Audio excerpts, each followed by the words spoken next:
Hello everyone, this is Prince Kumar Thakur. Welcome to my channel in depth insight. आज हम लोग demand पढ़ने जा रहे हैं। तो हम लोग सर्वप्रथम यह जानना चाहते हैं कि मतलब डिमांड होता क्या है या डिमांड कहते किसे हैं। तो डिमांड एक तरह का इकोनॉमिक प्रिंसिपल होता है जो यह बताता है कि एक जो कंज्यूमर होता है वो किसी भी गुड्स एंड सर्विसेज को किसी स्पेसिफिक प्राइस पे कितनी क्वांटिटी में खरीदने की इच्छा रखता है, वो किसी भी गुड्स एंड सर्विस का डिमांड कहलाता है। अब इसके बाद हम लोग ये जानना चाहते हैं कि नीड, वांट और डिमांड में क्या अंतर होता है। तो नीड क्या होता है कि यह एक तरह का डिजायर होता है, किसी भी व्यक्ति का किसी भी गुड्स एंड सर्विस के लिए डिजायर होता है, लेकिन उसके पास उस गुड्स एंड सर्विस को जो पे करने के लिए जो पैसे की जो ज़रूरत होती है वो उसके पास नहीं होती है। यानी दूसरे शब्द में उसके पास परचेजिंग पावर या एबिलिटी टू पे नहीं होती है। तो जैसे एक छोटा सा बच्चा है, तो इसको भूख अभी लगा हुआ है, लेकिन इसको कोई भोजन खरीदने के लिए अभी पैसा नहीं है, तो ये इस बच्चे के लिए इसका नीड कहा जाएगा। अब हम लोग चलते हैं कि वांट क्या होता है। तो ये नीड ही होता है, लेकिन ये बैक बाय एबिलिटी टू पे होता है, लेकिन ये विलिंगनेस टू पे नहीं होता है। इसका मतलब हम लोग ये समझें, इसमें ये होता है कि जो व्यक्ति होता है वो उसके पास कुछ एबिलिटी टू पे तो होता है, लेकिन जो एग्जिस्टेड जो मार्केट प्राइस होता है उस अमाउंट पे उस चीज़ को वो एफोर्ड अभी नहीं कर सकता है, तो ये उसका वांट कहलाता है। और ये वांट अगर एफोर्ड कर सकता है तो ये एक तरह का डिमांड में चेंज हो जाता है, लेकिन वो नहीं कर सकता है, इसलिए इसको वांट ही कहते हैं। जैसे अभी एक फार्मर है, ये क्या कर रहा है, अपने खेत को जोत रहा है बैल के साथ, और इसके पास क्या है कि वांट है एक ट्रैक्टर खरीदने की, लेकिन अभी क्या है कि इसके पास कुछ पैसे होंगे, लेकिन अभी एग्जिस्टेड जो मार्केट प्राइस है उस पर ये ट्रैक्टर को अभी खरीद नहीं सकता है, अफोर्ड नहीं कर सकता है, तो इसका क्या है कि ये वांट ही वो होता है।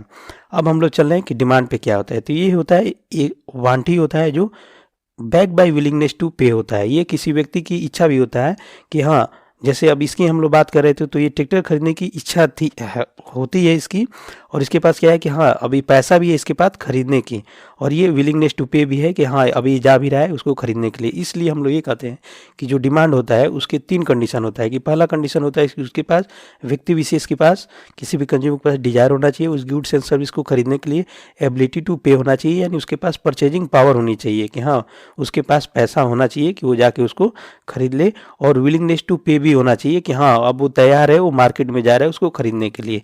जब ये तीनों मिलते हैं तो डिमांड क्रिएट करते हैं। अब जैसे यहाँ पे हम लोग देख रहे हैं कि ये वेजिटेबल मार्केट है, ये जो महिलाएं हैं ये जो जा रही हैं मार्केट में, तो ये क्या रहा है कि एग्जिस्टेड कोई भी ये जो वेजिटेबल है उसका एग्जिस्टेड मार्केट में कुछ प्राइस होगी, अब उसको ये पैसा देके उसके हिसाब से क्या हो रहा है कि ये इनको कुछ नीड होगी भोजन बनाने की या खाने की, तो ये मार्केट में जा रही हैं, और एग्जिस्टेड जो मार्केट प्राइस है उस पे ये खरीदने के लिए तैयार हैं। तो एक तरह से वो एबिलिटी टू पे भी यहाँ पे क्रिएट कर रहा है, और विलिंगनेस टू पे है कि ये 2 केजी 3 केजी जितनी इनकी आवश्यकता है उसको वो खरीद के ला रही हैं, तो ये यहाँ पे ये डिमांड क्रिएट कर रही हैं। अब हम लोग क्वांटिटी, डिमांड और डिमांड में अंतर समझने जा रहे हैं। तो डिमांड क्या होता है, मान के चलिए कि जो भी मार्केट है उसमें किसी भी गुड्स और सर्विस, कोई स्पेसिफिक गुड्स एंड सर्विस है, उसके डिफरेंट डिफरेंट प्राइस होते हैं।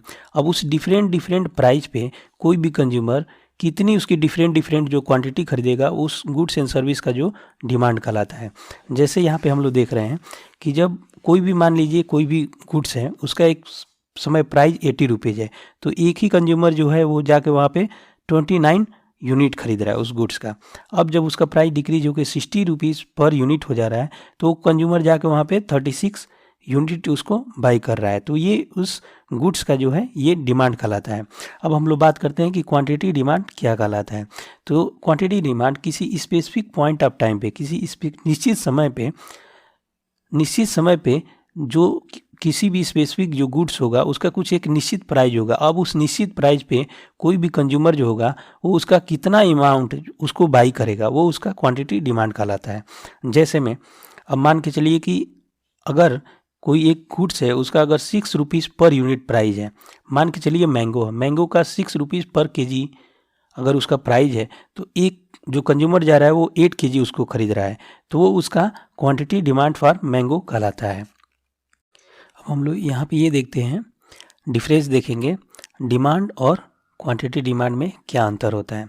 तो डिमांड क्या होता है कि ये डिजायर होता है, ये नीड या डिजायर होता है जो बैक्ड बाई एबिलिटी टू पे होता है और विलिंगनेस टू भी पे होता है, कि मतलब जो व्यक्ति है उसके पास डिजायर भी है और परचेजिंग पावर भी है, और हाँ वो खरीदने के लिए जा भी रहा है या उसके पास पेमेंट करने के लिए वो तैयार भी है, तो वो डिमांड क्रिएट कर रहा है। अब क्वांटिटी डिमांड क्या होता है कि ये किसी स्पेसिफिक पॉइंट ऑफ टाइम पे कोई भी जो कंज्यूमर है वो किसी स्पेसिफिक पॉइंट ऑफ टाइम पे उस गुड्स एंड सर्विस का उस प्राइस पे, किसी स्पेसिफिक प्राइस पे कितनी क्वांटिटी जो खरीद रहा है वो उस गुड्स एंड सर्विस का क्वांटिटी डिमांड कहलाता है। अब देखिए, अब जब हम लोग चेंज की बात कर रहे हैं तो जब इसमें डिमांड में जब वो बढ़ता है तो उसको इंक्रीज इन डिमांड बोलते हैं, और जब घटेगा तो उसको डिक्रीज इन डिमांड कहते हैं। अब क्वांटिटी डिमांड में क्या होता है कि जब क्वांटिटी डिमांड जब इंक्रीज करता है तो उसको expansion in demand quantity demand बोलते हैं, और जब वो डिक्रीज करता है तो उसको कॉन्ट्रेक्शन इन क्वांटिटी डिमांड या कॉन्ट्रेक्शन ऑफ डिमांड बोलते हैं हम लोग। अब जब हम लोग बात कर रहे हैं कि रीजन फॉर चेंज की बात कर रहे हैं डिमांड में, तो ये बता रहा है कि अदर देन प्राइस होता है। तो इसमें हम लोग देखते हैं, हम लोग को पता ही है कि जो डिमांड का जो फंक्शन होता है, ये फंक्शन होता है पहले तो प्राइस का। कोई भी कंज्यूमर है वो प्राइस देख के खरीदने जाता है, फिर उसका देखता है कि इनकम क्या होता है, और इनकम के बाद से देखता है कि जो रिलेटेड गुड्स जो होते हैं उनका क्या प्राइस है, और उसके बाद से क्या होता है कि उसका टेस्ट ऑन प्रेफरेंस होता है, और फिर अदर भी फैक्टर होते हैं जो उसके किसी भी गुड्स एंड सर्विस के डिमांड को प्रभावित करते हैं। तो ये बता रहा है कि जो डिमांड जो होता है ना, इसमें रीजन जो चेंज होता है अदर देन प्राइस होता है। तो इसमें क्या होता है कि ये जो अदर देन प्राइस का मतलब ये होता है कि इनकम इनकम के कारण, रिलेटेड गुड्स के कारण, और जो टेस्ट के कारण, और अदर जो इसके फैक्टर होते हैं, जब इसमें जो भी चेंज होता है तो वो बताता है कि ये डिमांड में चेंज हुआ है। और जब हम लोग क्वांटिटी डिमांड की बात करते हैं तो क्वांटिटी डिमांड सिर्फ प्राइस की बात करता है। इसका मतलब हम लोग ये समझ रहे हैं कि इसमें ये और जितने भी ये फैक्टर हैं, जैसे ये इनकम हो गया, रिलेटेड गुड्स हो गया, टेस्ट और प्रेफरेंस हो गया, और अदर जितने भी फैक्टर हैं, इन सबको ये कांस्टेंट मान रहा है। तो कांस्टेंट मान रहा है, तो अब जब ये प्राइस में जो भी चेंज हो रहा है उसके कारण जो डिमांड में जो भी चेंज होगा उसको हम लोग क्वांटिटी डिमांड के नाम से जानते हैं। अब हम लोग मेजरमेंट ऑफ चेंज की हम लोग बात करते हैं। तो मेजरमेंट ऑफ चेंज में डिमांड के बारे में हम लोग को पहले ही पता है कि ये प्राइस को छोड़ के अदर रिलेटेड जो भी फैक्टर होता है उसमें चेंज होने के कारण जो भी चेंज होता है वो डिमांड कहलाता है। तो हम लोग इसको ग्राफ पे पहले समझते हैं। तो ये देखिए कि मान के चलिए कि कोई स्पेसिफिक कंज्यूमर है, तो उसका कुछ अपना इनकम होगा, उस इनकम के कारण कुछ परचेजिंग उसकी कैपेसिटी होगी, और वो उसका इनिशियल जो डिमांड कर्व है मान के चलिए वो D0 है, और कुछ समय बाद उसका क्या हो रहा है कि उसका इनकम बढ़ने के कारण उसकी जो परचेजिंग पावर है, या यूँ कहा जाए कि उसका डिमांड भी क्या हो रहा है कि इंक्रीज हो रहा है। तो इंक्रीज करके ये क्या हो रहा है कि ये D1 चला जा रहा है। अब D1 चला गया तो इसको हम लोग बोलेंगे ना कि ये राइटवर्ड शिफ्ट हो गया, तो इसको शिफ्ट इन डिमांड के नाम से जानते हैं। तो ये यहाँ पे ये राइटवर्ड शिफ्ट हो गया, या इसको हम लोग इंक्रीज इन डिमांड बोलेंगे। अब फिर क्या होगा कि मान के चलिए कि कुछ समय बाद अगर उसकी इनकम जो डिक्रीज हो जा रही है, कम हो जा रही है, तो इनकम कम होने के कारण उसका परचेजिंग पावर भी कम हो जाएगा, जिसके कारण डिमांड भी कम हो जाएगा। तो डिमांड जब कम हो जा रहा है तो वो क्या हो रहा है कि लेफ्टवर्ड शिफ्ट कर रहा है। तो इस लेफ्टवर्ड शिफ्ट को हम लोग डिक्रीज इन डिमांड कहते हैं, और इसी को ये जो हो रहा है तो लेफ्टवर्ड शिफ्ट को हम लोग डिक्रीज इन डिमांड भी जानते हैं। तो ये हमारा हो गया मेजरमेंट ऑफ चेंज जो होता है शिफ्ट इन डिमांड कर्व के नाम से जानते हैं हम लोग। अब हम लोग क्वांटिटी डिमांड के मेजरमेंट ऑफ चेंज में क्या होता है वो हम लोग देखने जा रहे हैं। तो सर्वप्रथम हम लोग एक ग्राफ खींच रहे हैं इसको समझने के लिए। तो एक्स एक्सिस पे हम लोग क्वांटिटी डिमांड इसको देखते हैं, और इसका प्राइस देखते हैं कि क्या प्राइस हो रहा है। तो अब मान के चलिए कोई भी गुड्स सर्विस है, कोई भी गुड्स हो रहा है, मैंगो ही मान के चलिए, तो इसका इनिशियल लेवल पे अगर मान के चलिए कि यहाँ पे 20 रुपीज़ पर केजी है, तो कोई कंज्यूमर जाके उसका यहाँ पे 10 केजी खरीद रहा है उसको। अब फिर अगले दिन नेक्स्ट डे जा रहा है तो उसका प्राइस बढ़ा हुआ पा रहा है, तो यहाँ पे 25 रुपीज़ पर केजी हो जा रहा है। तो जब वो जा रहा है तो उसको 8 केजी ही बस वो खरीद रहा है, क्योंकि अब वो थोड़ा कम अफोर्ड कर सकता है उस पर, तो 8 केजी यहाँ पे खरीद रहा है। और फिर 2-4 दिन बाद जब मार्केट में हो जाता है तो मान के चलिए कि उसका जो प्राइस है वो 15 रुपीज़ पर केजी जब हो जा रहा है, तो वो उसी को 15 केजी वो लेके आ रहा है, अपने घर लेके आ रहा है। अब यहाँ से आप लोग देखिए कि इनिशियल लेवल में फर्स्ट में तो वो यहाँ पे खरीद रहा था, तो इसको हम लोग ए मान रहे हैं। फिर जब प्राइस इंक्रीज हुआ तो यहाँ पे खरीद रहा था पॉइंट बी के लेवल का, वो इस प्राइस पे इतनी क्वांटिटी वो कंज्यूम करते थे, 8 केजी खरीद रहा था। और लास्ट में जब प्राइस फर्दर जब उसका डिक्रीज हो रहा है तो ये पॉइंट सी लेवल में जो ये 15 रुपीज़ पर केजी पे वो 15 केजी मैंगो वो खरीद रहा है। अब देखिए क्या हो रहा है कि जब वो इस यहाँ से ए से सी तक जब वो आ रहा है तो इसको हम लोग बोलते हैं कि एक्सपेंशन इन डिमांड बोलते हैं इसको, या इसको इंक्रीज इन, नहीं, इसको ए से जब सी आ रहा है तो उसको एक्सपेंशन इन क्वांटिटी डिमांड बोलेंगे, या उसको इंक्रीज इन क्वांटिटी डिमांड बोलेंगे। और जब यहाँ से ए से बी जा रहा है तो उसको कॉन्ट्रेक्शन ऑफ क्वांटिटी डिमांड बोलेंगे, या उसको डिक्रीज इन क्वांटिटी डिमांड के हम लोग नाम से जानते हैं। अब इसमें कॉन्सिक्वेंस ऑफ प्राइस चेंज की जब हम लोग बात करते हैं तो इसमें प्राइस जब चेंज होता है ना, तो इसमें क्या होता है कि इसमें कोई चेंज नहीं दिखाता है, क्योंकि हम पहले ही आपको बताए हैं कि ये अदर फैक्टर कोई बस ये कंसीडर करता है। क्वांटिटी डिमांड में जो भी चेंज होता है सिर्फ price of change in price के कारण ही होता है। अब हम लोग ये देखते हैं कि कौन कौन से ऐसे फैक्टर हैं जो डिमांड को प्रभावित करते हैं। तो पहले तो प्राइस ही होता है। तो प्राइस किसी भी गुड्स एंड सर्विस का सबसे इम्पोर्टेंट फैक्टर है कि ये डिसाइड करता है कि उसका कितनी क्वांटिटी कोई भी कंज्यूमर डिमांड करेगा। दूसरे में हम लोग देखते हैं कि उसके किसी भी गुड्स एंड सर्विस के जो रिलेटेड कमोडिटीज होते हैं ना, उसके जो प्राइस होते हैं ये भी डिसाइड करते हैं कि उस गुड्स एंड सर्विस के क्या डिमांड रहने वाली है। अब रिलेटेड कमोडिटी में क्या क्या होता है, तो इसमें तो सब्स्टिट्यूट गुड होते हैं कुछ, और कम्प्लीमेंट्री गुड्स होते हैं। तो इसको हम लोग आगे चल के अच्छे से अभी पढ़ेंगे। और तीसरा जो होता है तो ये इनकम, किसी भी कंज्यूमर का जो इनकम जो होता है ये भी एक one of the most deciding factor होता है, कि वो बताता है कि वो किसी भी गुड्स और सर्विस का कितना क्वांटिटी में वो डिमांड करने वाला है या नहीं है। और टेस्ट और प्रेफरेंस भी डिसाइड करते हैं कि वो उसको किसी अगर को अच्छा लगता है तो वो खरीदेगा, अगर नहीं अच्छा लगेगा तो वो नहीं खरीदेगा। और पांचवा जो फैक्टर होता है वो ये देता है कि कोई भी गुड्स एंड सर्विस है उसका जो फ्यूचर में जो प्राइस होने वाली है वो भी डिसाइड करता है कि उसका डिमांड क्या रहने वाला है। जैसे मान के चलिए कि अगर जैसे गेहूं है, वीट है हम लोग का, तो वीट का अगर मान के चलिए मार्केट जो प्राइस है अभी 20 रुपीज़ पर केजी चल रहा है। अगर कंज्यूमर को ये लगे कि आगे चल के ये कुछ महीनों में ये 40 रुपीज़ पर केजी होने वाला है, तो क्या करेगा कि वो तुरंत उसका क्वांटिटी डिमांड बढ़ा देगा। और अगर लग रहा है कि इससे भी सस्ता होने वाला है तो खरीदने नहीं जाएगा। तो ये जो फ्यूचर का जो एक्सपेक्टेशन जो प्राइस होता है ना, ये भी डिसाइड करता है कि अभी प्रेजेंट टाइम में किसी भी गुड्स एंड सर्विस का जो डिमांड जो होने वाला है वो कितना होगा। हम लोग बात करते हैं चेंज इन डिमांड। तो ये दो तरह का होता है। पहला जो होता है उसको हम लोग शिफ्ट इन डिमांड के नाम से जानते हैं, दूसरा होता है उसको हम लोग या तो एक्सटेंशन या कॉन्ट्रेक्शन इन डिमांड के नाम से जानते हैं। अब हम लोग देखते हैं कि शिफ्ट इन डिमांड क्या होता है। तो शिफ्ट इन डिमांड जो होता है ना, वो टेस्ट, हैबिट और इनकम के बदलने के कारण शिफ्ट इन डिमांड होता है, और इसमें ये प्राइस को छोड़कर ही ये होता है। तो अब हम लोग देखते हैं, तो यहाँ पे मान के चलिए कि ये कोई एक कंज्यूमर है, उसका इनिशियल जो डिमांड करो है वो D1 है। अब उसका क्या हुआ है, इनकम बढ़ जा रहा है जिसके कारण उसका परचेजिंग पावर बढ़ रहा है और उसके कारण उसका डिमांड भी इंक्रीज कर रहा है। तो यहाँ से D1 का जो शिफ्ट होकर D2 पे चला जा रहा है, तो इसको हम लोग बोलेंगे कि राइटवर्ड जो डिमांड करो है ये शिफ्ट हो गया। और यहाँ पे ये बात करें तो इनिशियल लेवल का ये जो एक कंज्यूमर है उसका इनिशियल लेवल का डिमांड D1 है, और उसका इनकम मान के चलिए यहाँ पे अगर डिक्रीज हो जा रहा है, तो इनकम डिक्रीज होने के कारण उसका परचेजिंग पावर फिर से डिक्रीज हो रहा है, और डिक्रीज होने के कारण उसका जो डिमांड है वो D2 पे चला जा रहा है। तो इसको हम लोग लेफ्टवर्ड शिफ्ट इन डिमांड करो। अब हम लोग देख रहे हैं कि एक्सटेंशन या कॉन्ट्रेक्शन ऑफ डिमांड किसे कहते हैं। तो अभी यहाँ पे देखिए कि जो इनिशियल लेवल का जो प्राइस है ये P1 है।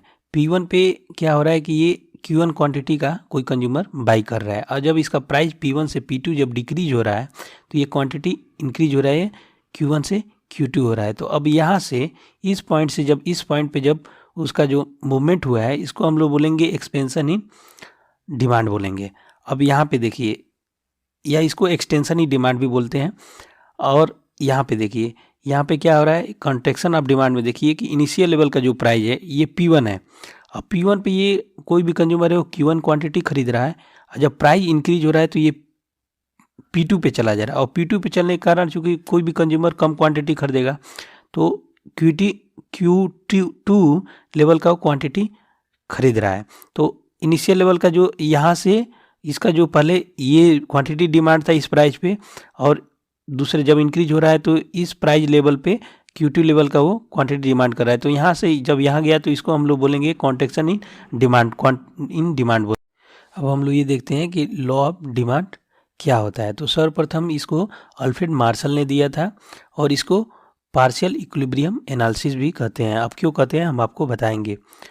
अब लॉ ऑफ डिमांड होता क्या है, तो लॉ ऑफ डिमांड ये बताता है कि अगर बाकी सब चीज़ें को अगर कांस्टेंट मान लिया जाए, जैसे जो डिमांड होता है ये फंक्शन होता है, पहले तो प्राइस का होता है, आपको पता ही है जैसे कि हम लोग पहले भी बताए हैं। दूसरा में ये इनकम होता है। तीसरा में क्या होता है, रिलेटेड गुड्स का जो प्राइस हो गया, टेस्ट एंड प्रेफरेंस हो गया और अदर गुड हो गया। तो इसमें क्या हो रहा है, इस वाले में लॉ ऑफ डिमांड की जब हम बात करते हैं तो ये प्राइस को छोड़ के अदर सब जो चीज़ें हैं सबको कांस्टेंट मान लिया है। अब ये बोल रहा है कि अगर अदर सारी चीज़ें अगर कांस्टेंट मान लिया जाए तो प्राइस और क्वांटिटी डिमांड में जो रिलेशनशिप होता है वो इन्वर्स रिलेशनशिप होता है। जैसे अगर प्राइस इंक्रीज होता है, अगर प्राइस अगर इंक्रीज हो तो ये क्वांटिटी जो होता है वो डिमांड जो होता है किसी भी गुड्स एंड सर्विस का डिक्रीज होता है, और वो प्राइस क्या होता है, अगर किसी भी गुड्स एंड सर्विस का डिक्रीज होता है तो उसका उस गुड्स एंड सर्विस का जो क्वांटिटी डिमांड जो कंज्यूमर के द्वारा किया जाता है वो इंक्रीज होता है। जैसा कि हम लोग यहाँ देख सकते हैं कि अगर प्राइस अगर 5 रुपीज़ पर यूनिट है, 5 रुपीज़ पर यूनिट है तो कोई कंज्यूमर है वो क्या कर रहा है कि वो 100 यूनिट बाई कर रहा है। अब ये प्राइस डिक्रीज के 4 यूनिट पर चला जा रहा है तो ये 200 खरीद रहा है, और 300 रुपीज़ पर यूनिट पे जा रहा है तो 300 खरीद रहा है। ऐसे ही हम एक समय देख रहे हैं कि ये 1 रुपीज़ पे चला जा रहा है तो कंज्यूमर उसी गुड्स और सर्विस को 500 यूनिट खरीद रहे हैं। तो हम लोग देख ही रहे हैं कि यहाँ से हम लोग को क्लियर हो जा रहा है कि जो प्राइस जो होता है जैसे जैसे इंक्रीज होता है, मतलब डिक्रीज होता है, पहले ये देखिए कि प्राइस अगर डिक्रीज होता है तो क्या होता है कि ये क्वांटिटी जो डिमांड जो होता है वो इंक्रीज होता है। अगर प्राइस ये इंक्रीज होगा, अगर जैसे जैसे देखिए प्राइस जो इंक्रीज होता, प्राइस जैसे जैसे इंक्रीज हो जा रहा है तो क्वांटिटी डिमांडेड क्या हो रहा है, यहाँ से डिक्रीज होता जा रहा है। तो हम लोग को ऐसे पता चला जा रहा है। अब देखते हैं कि इसकी कुछ एजम्पशन भी है जो हम लोग को डिफरेंट कॉम्पिटिटिव एग्जाम में याद रखने पड़ेंगे। पहला एजम्पशन है जो इसका है कि no change in taste and preference of the consumer. जब इसको हम लोग अध्ययन कर रहे हैं पूरा एक कंज्यूमर के लिए, जो उसका डिमांड शेड्यूल जब हम लोग देख रहे हैं तो उसके दौरान, उस अध्ययन के दौरान किसी भी कंज्यूमर का जो टेस्ट एंड प्रेफरेंस जो है ना वो बदल नहीं रहा है, क्योंकि टेस्ट और प्रेफरेंस जब बदल जाएगा तो फिर वो क्या करेगा कि वो एक रेगुलर जो उसका जो नेचर रहेगा वो भी बदल जाएगा उस कंज्यूमर का। इसलिए उसका जो अध्ययन के दौरान जब भी इसको देखा जा रहा है, डिमांड शेड्यूल जब डेवलप किया जा रहा है तो उसके दौरान उसका टेस्ट और प्रेफरेंस चेंज नहीं हो रहा है। उसके बाद से ये भी मान के चला जाए, दूसरा जो इसका है कि इनकम जो होता है किसी कंज्यूमर का वो कांस्टेंट होता है। और तीसरा जो एजम्पशन है कि कंज्यूमर में कोई बदलाव नहीं हो रहा है। इसका मतलब सिर्फ जो ये डिमांड जो शेड्यूल होता है जब ये देखा जाता है, रिलेशनशिप देखने जाए तो किसी स्पेसिफिक कंज्यूमर के लिए ही किया जाता है, कंज्यूमर को बदला नहीं जा रहा है। ऐसा नहीं है कि ये क्वांटिटी पे कोई एक कंज्यूमर आके इतना खरीद के चला गया और फिर ये चला ही गया मार्केट छोड़ के, उस अध्ययन को छोड़ के चला गया और यहाँ पे दूसरा कंज्यूमर आया, ऐसा कुछ नहीं होता है। सेम कंज्यूमर होता है, उसी पे ये पूरा देखा जाता है। और उस चौथा जो हमें, जैसा कि हम लोग देख रहे हैं कि कोई भी सब्स्टिट्यूट, उस गुड्स का कोई भी सब्स्टिट्यूट नहीं होता है।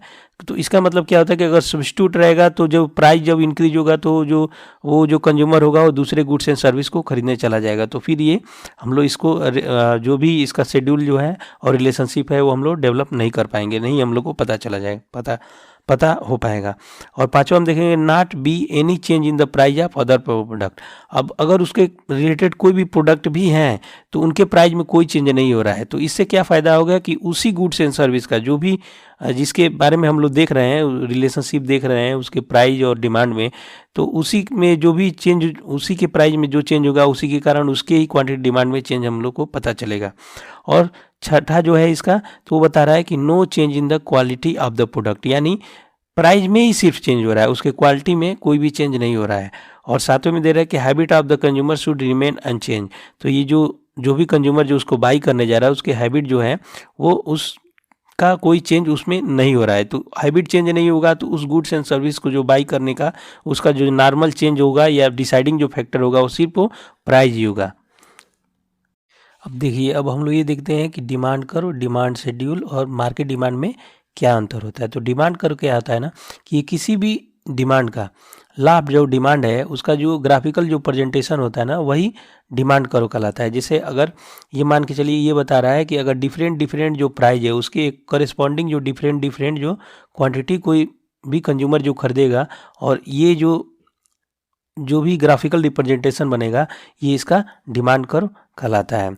अब डिमांड शेड्यूल की बात करते हैं। तो ये टेबुलर जो प्रेजेंटेशन होता है लॉ ऑफ डिमांड का, वो किसी भी डिमांड किसी भी गुड्स एंड सर्विस का वो डिमांड शेड्यूल कहलाता है। जैसे हम लोग यहाँ पे देखते हैं कि $140 पे ये 0 क्वांटिटी किसी गुड्स एंड सर्विस का कोई कंज्यूमर खरीद रहा है, और फिर ऐसे ऐसे देख रहे हैं 100 पे 10 यूनिट खरीद रहा है, और $20 पे ये 30 यूनिट खरीद रहा है। तो ये स्पेसिफिक इस स्पेशल गुड्स एंड सर्विस के लिए ये डिमांड शेड्यूल ये बता रहा है।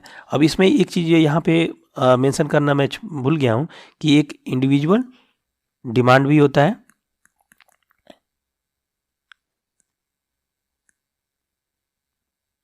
तो इंडिविजुअल डिमांड होता है, तो ये क्या होता है कि कोई एक जो स्पेसिफिक जो कंज्यूमर होता है, तो वो किसी स्पेसिफिक प्राइस पे किसी भी गुड्स एंड सर्विस की कितनी क्वांटिटी खरीदता है, वो उसका इंडिविजुअल डिमांड कहलाता है।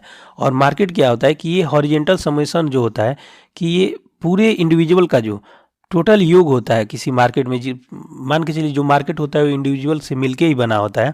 तो जितने भी इंडिविजुअल उस मार्केट से बाई करते हैं सबको अगर जोड़ दिया जाए तो वो मार्केट डिमांड कहलाता है।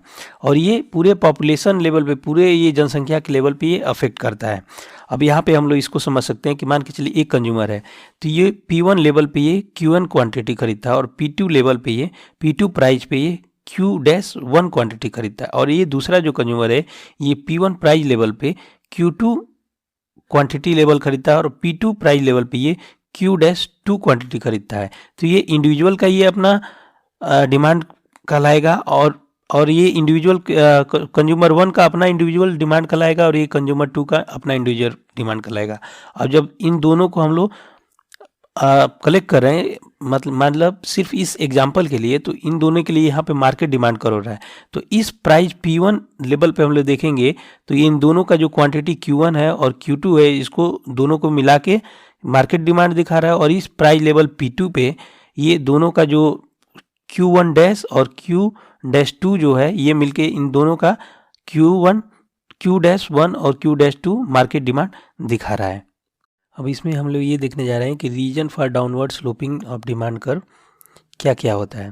तो ये इम्पोर्टेंट होता है क्योंकि डिफरेंट जो कॉम्पिटिटिव एग्जाम में है ना, उसमें ये पूछ देते हैं कि ये जो डिमांड कर्व होता है इसका जो स्लोप होता है डाउनवर्ड क्यों होता है और क्या क्या रीजन होता है। तो उसमें से आप लोग को सिलेक्ट करना होता है कि सही क्या होता है।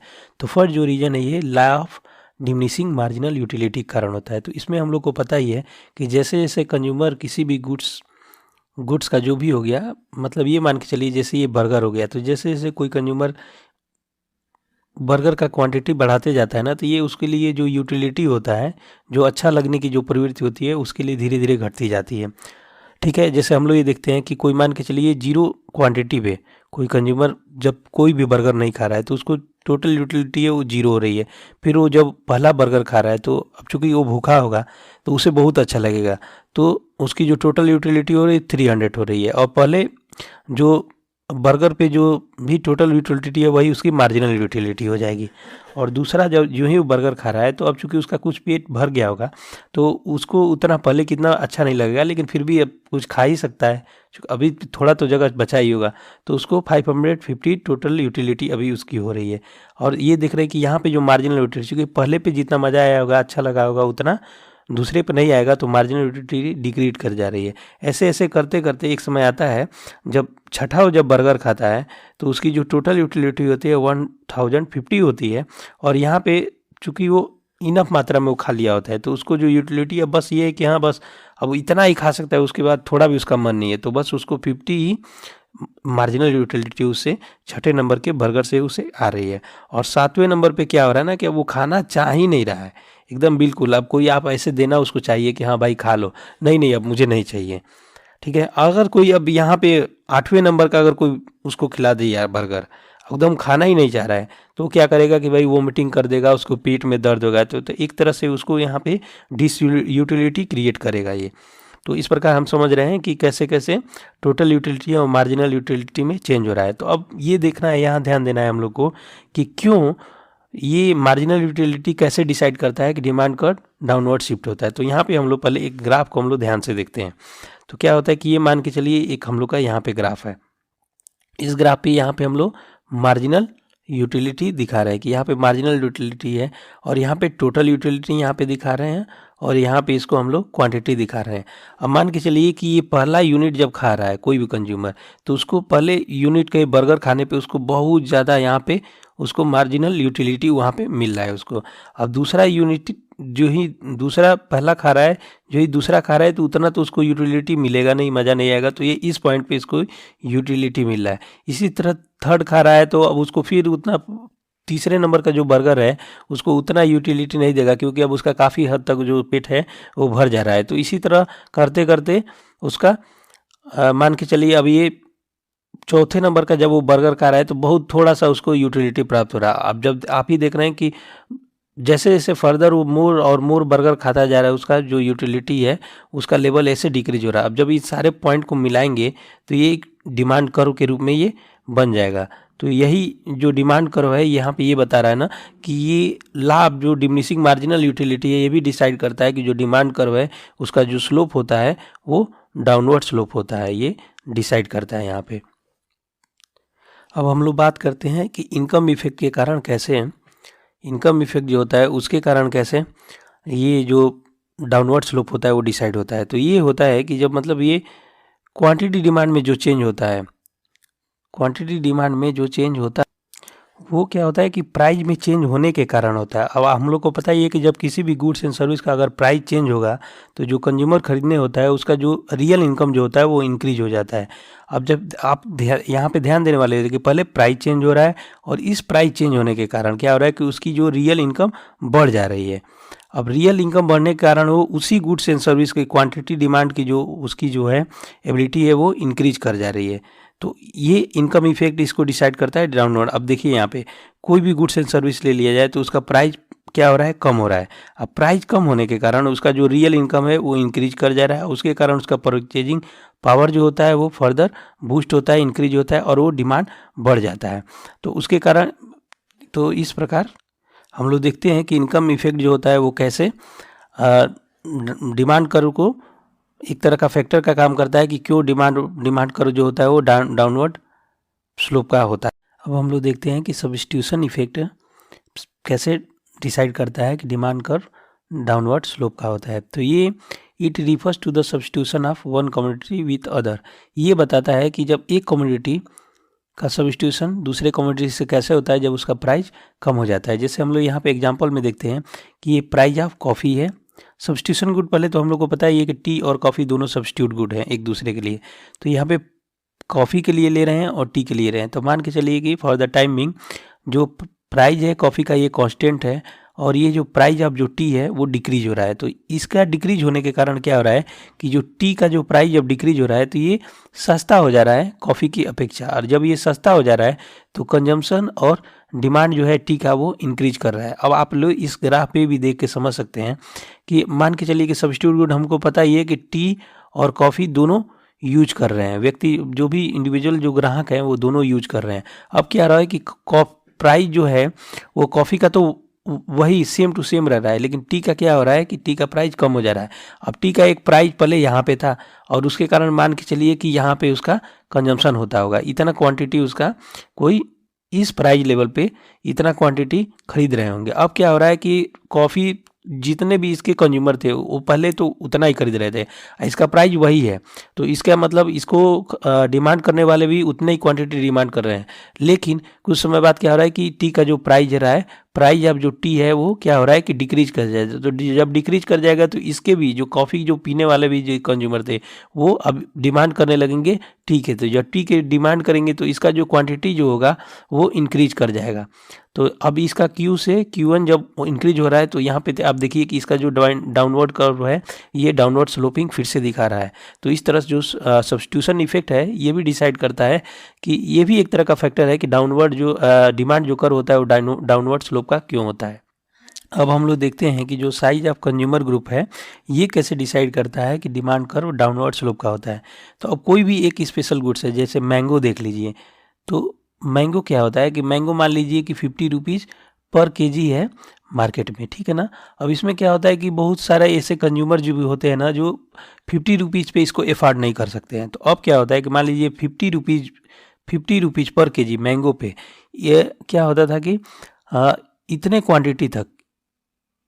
क्वांटिटी तक Q1 क्वांटिटी तक लोग खरीद सकते हैं। अब जब इसका प्राइस मान लीजिए 30 रुपीज़ पे जब आ रहा है, तो क्या हो रहा है कि बहुत सारे लोग जो पहले अफोर्ड नहीं कर पाते थे, अब इसको आके ईजिली अफोर्ड कर सकते हैं। तो अब जब ज़्यादा कंज्यूमर इसमें जुड़ेंगे तो इसका क्वांटिटी जाहिर सी बात है ये इंक्रीज हो जाएगी, तो ये Q1 से Q2 चला जाएगा। तो अब जब आपको यहाँ से क्लियरली दिख जा रहा है कि ये डिमांड वर्ड डाउनवर्ड स्लोपिंग क्यों हो जा रहा है, तो ये भी एक साइज ऑफ जो कंज्यूमर ग्रुप जो है ये भी डिसाइड करता है कि जब प्राइस जब डिक्रीज हो रहा है यहाँ से यहाँ तक, तो क्वांटिटी बढ़ने के कारण डिमांड वर्ड को डाउनवर्ड स्लोप करने के लिए ये भी एक फैक्टर रिस्पॉन्सिबल यानी काफ़ी हद तक जिम्मेदार होता है। अब 5th नंबर पे हम लोग देखेंगे कि different uses of a commodity भी कैसे जिम्मेदार होती है कि क्यों मतलब जो डिमांड कर्व है वो डाउनवर्ड स्लोप का होता है। तो अब ये देखिए कि हम लोग को पता ही है कि एक जो स्पेसिफिक जो कमोडिटी होती है ना, उसके मल्टीपल यूजेज हो सकते हैं, विभिन्न यूज। जैसे ये मान के चलिए कि दूध जो है, तो दूध के भी बहुत से यूज है। जैसे हमारे जो माता बहने हैं वो चाहे कोई भी यूज करता है, टी के लिए, दही बनाने के लिए भी यूज करता है, मट्ठा के लिए, घी के लिए, और मिठाई बनाने के लिए भी यूज करता है। तो डिफरेंट यूज के लिए यूज करता है।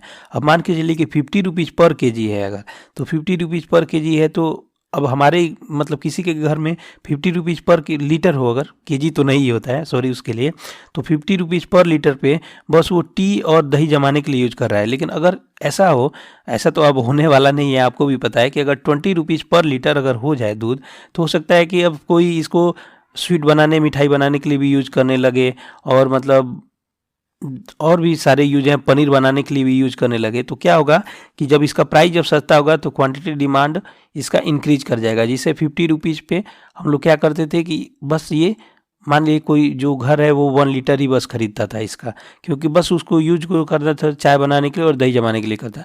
लेकिन अगर ये 20 रुपीज़ पर लीटर अगर ये यहाँ से आ जा रहा है, तो ये क्या कर रहा है कि इसको डिफरेंट यूज, उसके लिए वो चाय भी बना रहा है, दही भी जमा रहा है, पनीर भी बना रहा है, मिठाई भी बना रहा है। तो क्या कर रहा है कि ये 20 रुपीज़ पे हो सकता है कि ये 4 लीटर इसको कंज्यूम करने लगे। तो यहाँ से क्लियरली आपको फिर एक बार दिख जा रहा है कि ये डिफरेंट यूजेज आप जो क्वांटिटी है ये भी डाउनवर्ड। अब हम लोग ये देखते हैं कि इनकम डिमांड को समझते हैं कि इनकम डिमांड क्या होता है।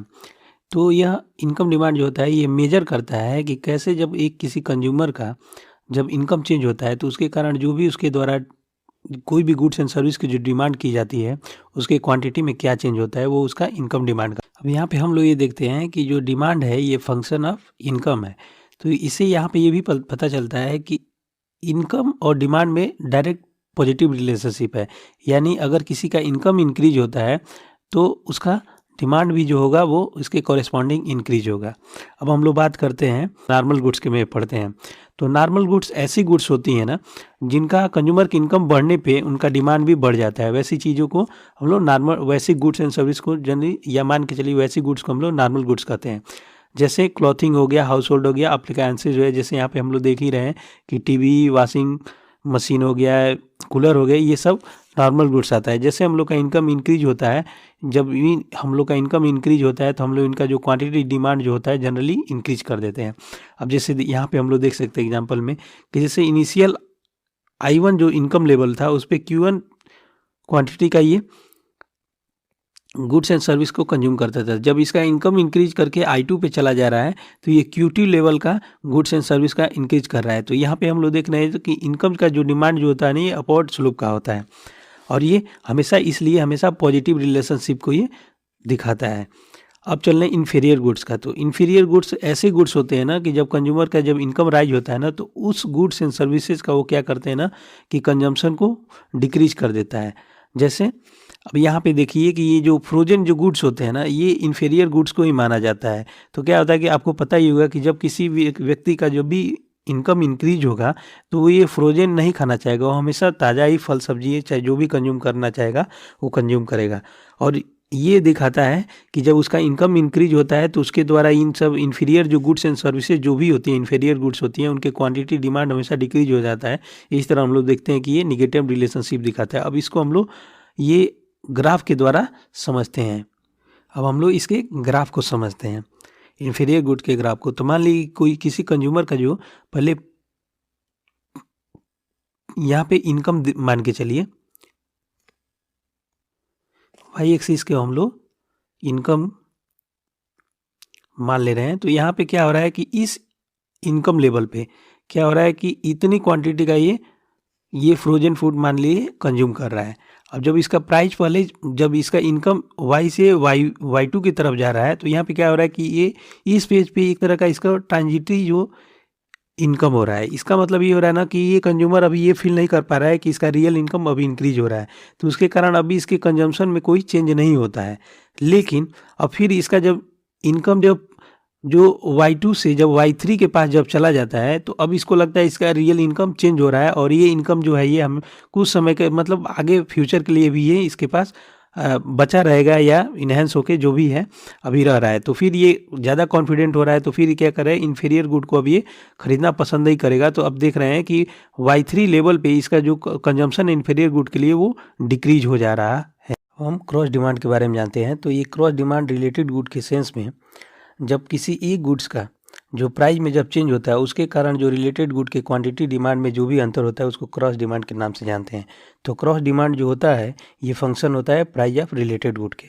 अब इसमें एक चीज़ हमेशा ध्यान रखें कि जब हम बात करते हैं रिलेटेड गुड के, रिलेटेड गुड्स की जब बात हम करते हैं, तो इसमें देखिए ये हमेशा एक गुड 1 होता है, और इसका जो रिलेटेड गुड मान लीजिए रिलेटेड गुड जो है वो गुड 2 है। तो इसमें अगर इसके जो गुड 1 के जो भी प्राइस में जो चेंज जो होता है, चेंज इन जो प्राइस होता है, इसके कारण जो गुड 2 के जो क्वांटिटी में जो भी चेंज होता है उसको ही हम लोग क्रॉस डिमांड के नाम से जानते हैं, और इस बात को हमेशा ध्यान देने की ज़रूरत होती है। अब रिलेटेड गुड हम लोग को पता है ये दो तरह का होता है, एक सब्स्टिट्यूट गुड होता है और कॉम्प्लीमेंट्री गुड होता है। सब्स्टिट्यूट गुड ऐसे गुड्स होते हैं जिनको सेम कंजम्पशन पर्पज के लिए यूज किया जा सकता है, तो उसको हम लोग सब्स्टिट्यूट गुड के नाम से जानते हैं। अब जब हम सब्स्टिट्यूट गुड की बात करते हैं, तो इसका बेस्ट जो एग्जांपल है ये कॉफ़ी और टी होता है। तो अब यहाँ पे ये देखने वाले हैं कि मान लीजिए कि प्राइस ऑफ जो कॉफ़ी है वो कांस्टेंट रह रही है, और जो प्राइस ऑफ जो टी है वो क्या हो रही है कि इंक्रीज हो रही है। जब ये इंक्रीज हो रही है तो इसके कारण क्या हो रहा है कि डिमांड ऑफ जो टी होगी वो क्या होगी, डिक्रीज हो जाएगी, क्योंकि प्राइस ऑफ जो टी है वो इंक्रीज हुई है, और ये डिमांड ऑफ टी इसके कारण डिक्रीज हो जाएगी। और जैसा कि हम लोग को यहाँ के पता है कि प्राइस ऑफ जो कॉफ़ी है वो तो कांस्टेंट रह रही है, तो इसके कारण क्या हो रहेगा कि डिमांड ऑफ जो कॉफ़ी हो जाएगी वो इंक्रीज हो जाएगी। तो ये दिखा रहा है कि जो price of increase in price of T है और डिमांड ऑफ जो कॉफ़ी है उसमें क्या है कि पॉजिटिव रिलेशनशिप को दिखा रहा है, और इसी का यहीं पे ये पॉजिटिव स्लोप दिखा रहा है। अब हम लोग देखते हैं कम्प्लीमेंट्री गुड्स किसे कहते हैं। तो कम्प्लीमेंट्री गुड ऐसे गुड्स होते हैं ना जिनको जॉइंटली डिमांड किया जाता है, और सेम पर्पज के लिए इसको, या सेम सेटिस्फेक्शन पाने के लिए सेम किसी पर्पज के लिए इसको यूज़ किया जाता है। जैसे इसका बेस्ट जो एग्जांपल होता है, हमेशा हम लोग कार और पेट्रोल को लेते हैं। अब इसका हम लोग एग्जांपल देखते हैं। जैसे मान लीजिए 100 रुपीज़ पर लीटर पेट्रोल का प्राइस है, तो उस पर जो टोटल इसका डिमांड हो रहा है 300 लीटर हो रहा है, और 25 लाख रुपीज़ पर यूनिट पे जो कार है उसका 2 यूनिट बेचा जा रहा है मार्केट में। अब क्या हो रहा है कि प्राइस जो है पेट्रोल का वो इंक्रीज करके 120 रुपीज़ पर लीटर हो रहा है। तो अब इस बढ़े हुए प्राइस पे 150 लीटर ही मार्केट डिमांड हो जा रहा है, जो कि कम हो जा रहा है। अब और इसके कॉरेस्पॉन्डिंग हम लोग देख रहे हैं तो 25 लाख पर रुपीज़ सेम प्राइस पे, जो कार की जो सेम प्राइस थी उस पर बस 1 ही यूनिट कार को बेचा जा रहा है। क्योंकि क्या हो रहा है कि जो लोग पहले अफोर्ड कर लेते थे, चूँकि पर लीटर जो प्राइस है पेट्रोल का वो बढ़ जा रहा है, तो कई लोगों के लिए जो पहले ये पर्सनल जो ट्रांसपोर्ट जो था काफ़ी किफ़ायती पड़ रहा था, वो अब महंगा हो जा रहा है। तो हो सकता है कि वो पब्लिक ट्रांसपोर्ट की तरफ शिफ्ट कर जाए, और एक ही यूनिट मार्केट में इसका डिमांड हो रहा है। तो हम लोग देख रहे हैं कि जब इसका एक का प्राइस जब बढ़ रहा है, तो उसके बढ़ने के कारण क्या हो रहा है कि दूसरे का जो क्वांटिटी डिमांड है वो घट जा रहा है। इसको दूसरे शब्द में हम लोग देखें तो इस तरह भी देखा जा सकता है कि प्राइस ऑफ जो कार है उसको कॉन्स्टेंट मान ले रहे हैं, और उसके बाद से क्या हो रहा है कि प्राइस ऑफ जो पेट्रोल है वो इंक्रीज हो रहा है। प्राइस ऑफ पेट्रोल इंक्रीज होने के कारण क्या हो रहा है कि जो डिमांड ऑफ जो पेट्रोल है वो तो डिक्रीज हो जा रहा है, और जो डिमांड ऑफ जो कार है वो भी क्या हो रहा है, डिक्रीज हो जा रहा है। इसमें अब जब प्राइस ऑफ पेट्रोल और डिमांड इसमें देख रहे हैं तो एक बढ़ रहा है तो दूसरा घट रहा है, तो यहाँ से क्लियरली हो जा रहा है कि ये निगेटिव रिलेशनशिप दिखा रहा है। जैसा कि इस ग्राफ में हम देख रहे हैं कि 100 रुपीज़ पर लीटर अगर पेट्रोल का प्राइस है, तो यहाँ पे 2 क्वांटिटी में कार बेचा जा रहा है, और जब यहाँ पेट्रोल का प्राइस जब इंक्रीज हो जा रहा है 120 हो रहा है तो क्वांटिटी डिमांड आपका है वो डिक्रीज हो रहा है, क्योंकि ये अफोर्डेबिलिटी की बात हो रही है, कम लोग ही इसको अफोर्ड कर पा रहे हैं इस बढ़े हुए पेट्रोल के प्राइस पे। अब हम लोग बात कर रहे हैं exception of law of demand की। तो exception of law of demand ऐसे गुड्स होते हैं ना जिनका प्राइस इंक्रीज करने के कारण उनका क्वांटिटी डिमांड होता है वो भी इंक्रीज होता है। जैसे हम लोग यहाँ पे देख रहे हैं कि कोई भी गुड्स है, अगर उसका 4 रुपीज़ पर यूनिट है तो 10 यूनिट बेचा जा रहा है, और जब 5 रुपीज़ यहाँ पे प्राइस इंक्रीज हो रहा है तो क्वांटिटी डिमांड भी इंक्रीज हो रहा है। क्लियरली हम लोग यहाँ देख रहे हैं कि उसके कारण जो ये लाइन है इसका जो स्लोप है ये अपवर्ड है। अब हम लोग इसमें काजेज की बात करें, causes of upward sloping demand curve में है, तो पहला देखेंगे कि वेवलेन इफेक्ट होता है। तो इसमें ऐसे गुड्स आते हैं ना जिनका प्रेस्टीज वैल्यू होता है। इसको सर्वप्रथम ना थॉस्टिन वेबल ने दिया था, जैसे डायमंड है, रोल्स रॉयस है। तो आपको पता है कि कई टाइप के जो डायमंड्स होते हैं डिफरेंट डिफरेंट कैरेट के, तो उनके जितने प्राइस बढ़ेंगे उतने उनके डिमांड बढ़ते हैं। रोल्स रॉयस हो गया तो ये प्रेस्टीज वैल्यू के होते हैं, यानी जो रखता है ना वो समझता है कि भाई मेरी समाज में कुछ ज़्यादा ही अहमियत है। तो इनका जैसे प्राइस इंक्रीज हुआ वैसे इनका डिमांड इंक्रीज हुआ, तो इनका स्लोप भी अपवर्ड स्लोप ही होता है।